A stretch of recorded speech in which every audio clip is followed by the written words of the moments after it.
All demands are met. Wow, that's fascinating. Speaking of robber barons. However, that's in the same. It's in the old tradition, you see.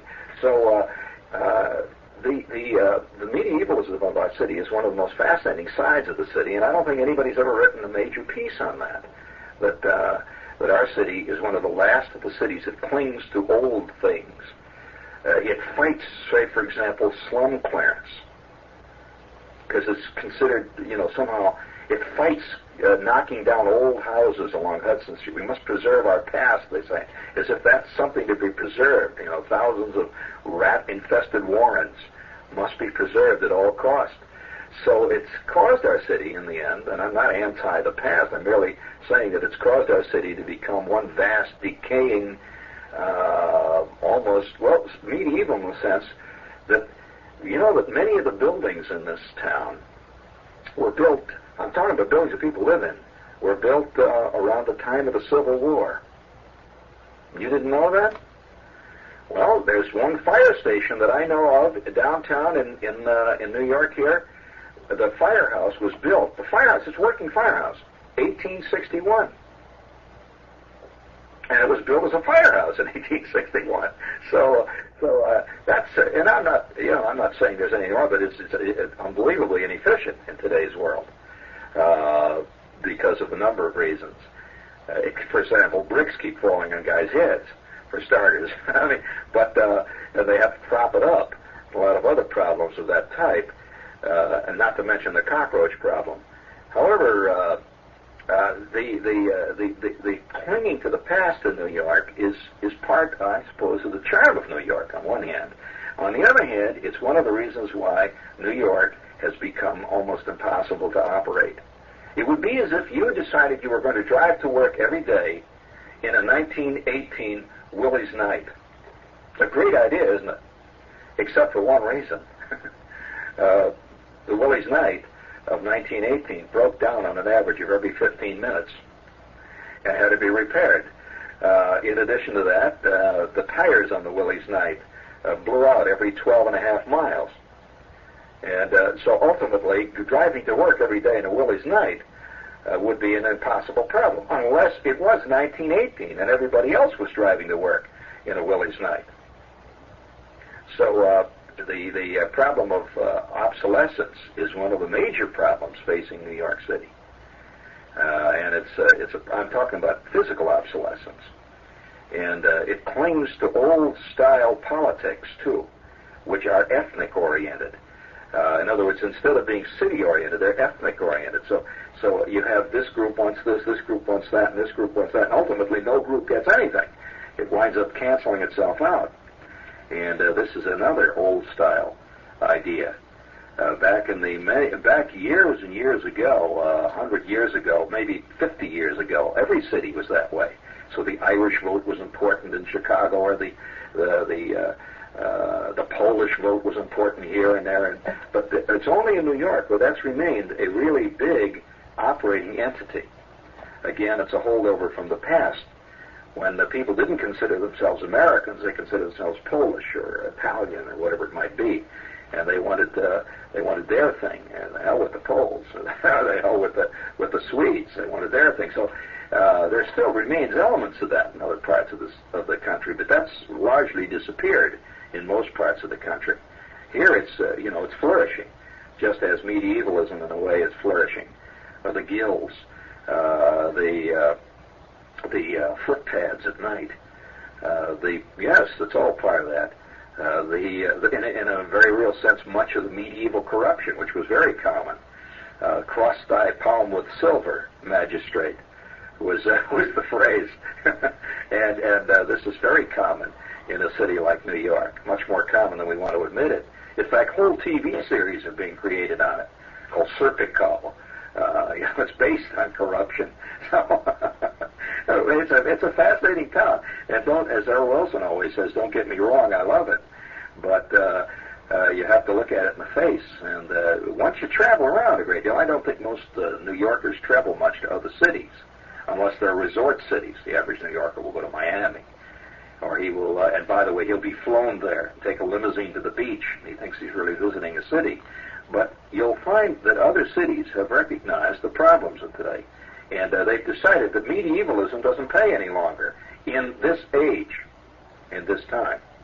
What is part of the medieval? What do you relate to the medieval life, average life? Well, for one thing, the medieval cities were incredibly filthy. Sounds familiar, doesn't it? Now, that meant that everybody in a medieval city did not consider himself part of a city, but he was living in his own cell. And so he would nearly throw his garbage out. Have you been along 6th Avenue recently? So the medieval quality of this city is fascinating to me.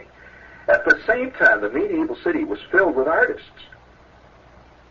who usually living in a little colony, the artist. And he was part of the medieval world. And the medieval world, and of course there were always great religious battles that went on in the medieval world. And we've had a few here in this town. This is WOR New York. We'll be back after this barrage of medieval pitches. Yeah, do you find this interesting, this parallel with New York and the medieval world? This is a medieval city in many respects. You see, another thing, too. We use the word progress loosely in this country, and we use it without really stopping to think what it means. We like to think we're all in the 20th century. We are in the 20th century. This is 20th century, right? This is 1976. Well, chronologically we are. But in actuality, many parts of the country are not yet living in 1976. And many other parts of the country are living already in 1995. In other words, when you talk about a century, we talk about the Victorian age. Well, in England, for example, the Victorian age it was not a uniform thing. The age of Victoria, what we all associate with Victorian art, Victorian mores, Victorian attitudes, did not hit the country all at one time. In fact, it spread over the country, and sometimes in many of the parts of England at the time of the Victorian age, we're still living in the age of the medieval, Middle Ages, or close to it. So you could say to somebody, you could go down to a town in England, a little town in the southern part of England, and say, you're living in the Victorian age. He's not. He's living in the age of, Richard II.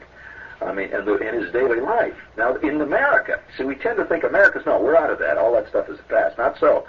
For example, I'll give you a classic example. Chicago, one of the reasons Chicago is more efficient than New York is that Chicago is probably the closest city to living in 1976 of any city of a major size in the country, with the possible exception of another curious city, Minneapolis. Now why? Well, it's because the residents of both of those cities recognized early on in the game that we were entering, whether we liked it or not, we were entering the automotive age. And so they made preparations early in the century for that. And so they tore down all the old little narrow streets, and they put great freeways and avenue ways that go into those cities, so that traveling in and out of those cities is like a breeze, you see. Not only that, but it makes the entire rest of the city operate better. It's cleaner, for one thing, curiously enough. We would think it would be the reverse, but it isn't. These are cleaner cities, by and large, than New York. And because, you see, we are in the automotive age, but we fight it. And so the automotive age that we are in is definitely here. Any of you tried to go through the Holland Tunnel at any time of the day know we're in the automotive age, whether you like it or not. It's here. So you have your choice. Either you go with the fact you're in this age, or you fight it. If you fight it, of course, then you're bringing incredible problems on yourself that you can't really deal with. And so New York is a medieval city living amidst, or let's say a neo-medieval city is better the way to put it, a neo-medieval city living amidst in a country really where there are other great cities that are not medieval. They're living in the urban age. We're not living in the urban age really. We're living in the medieval hive age. It's not the same as the urban age. And so the problems of New York, I think, are problems of what part of the century we're living in, actually living in. Not the chronological living, but the actual way of life that we live in. It's fascinating when you travel around the country and you can see the vast differences towards time that various parts of the country have. New York is the most nostalgic city in all of the country. It's most hung on the past of any city. Give you an example. Broadway endlessly is bringing back its past 50 years ago. Endlessly. You look confused, Barney. Well, you mean you haven't seen what the musicals have been in the last couple of years? Maybe I always use you as a good sounding board, because when you look confused, then I know I have to explain it further. But no, that's good. That's very good. Seriously, though, that much about, look, they're bringing back Cat on a Hot Tin Rules. That's 25. That's a quarter of a century ago. They're bringing back Virginia Woolf, which is the mid-50s.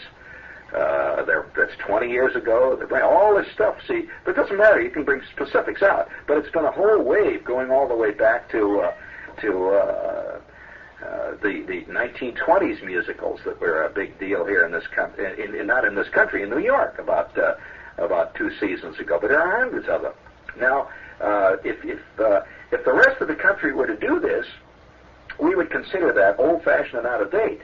In New York, we consider it commercial nostalgia. We don't think of ourselves as out of date.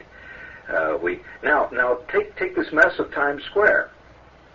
What's that? Oh, Hell's a Poppin'. That was not Jerry Lewis. Oh, Jerry Lewis is going to do Hell's a Poppin'? Well, okay. So that's a classic example. That's a contemporary example of reaching back constantly to the past, always. And it's this city that is primarily involved in that. You hear people, for example, on the radio being interviewed here in this town, endlessly talking about World War II. I hear that, endlessly discussing World War II. And that's 35 years ago. You hear, and that's a third of a century ago. And it's still a living thing with many people here.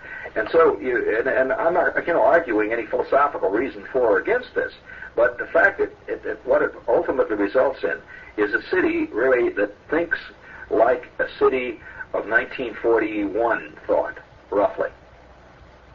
And it fights the changes that have come about in the world since 1941. Well, look at, we're the only city now, we're dead set against the SST coming in as a classic example. Ultimately, New York will manage, I think, to finally isolate itself from the entire rest of the country. I think this is what a secret drive we have in our city to do it. And an example, it's getting more and more difficult for a person, say, to drive in from New Jersey or Connecticut. Great barriers are being erected until ultimately it's going to cost you $20 maybe to drive in from Connecticut. In short, we're setting up a kind of medieval wall around us. Now, that was one of the examples of the medieval city. A very important part of the medieval city was the walled part. They walled themselves off from the rest of the world because they felt that the rest of the world was filled with endless dangers and evils and terrible things and flying creatures. One of the things they believed in flying creatures, by the way. And yes, and so they put walls around their city. Now, we're putting walls, and incidentally, had you asked a medieval person of that time, he would not have thought there was anything dumb and wrong in this. He would have considered this because he's attempting to protect himself from the hobbling wilderness out there, the evils out there. And they put this big wall around their city. And we're doing it in our own way. We're walling ourselves off in one thing, philosophically a lot. You drive around the country. You even hear in this city, for example, this is the only city where radio stations, are very popular ones too, will play endlessly all day long music of the 40s. You hear that nowhere else in the country. Oh, it's an absolute truth. And I'm in the business, buddy. I know. It's absolutely true. You drive in, the closer you get to New York, the more you hear Frank Sinatra and Ella Fitzgerald out of the 40s. You know you're coming into the Big Apple. And because you sort of find yourself slipping back in time. The roads get narrower. You know,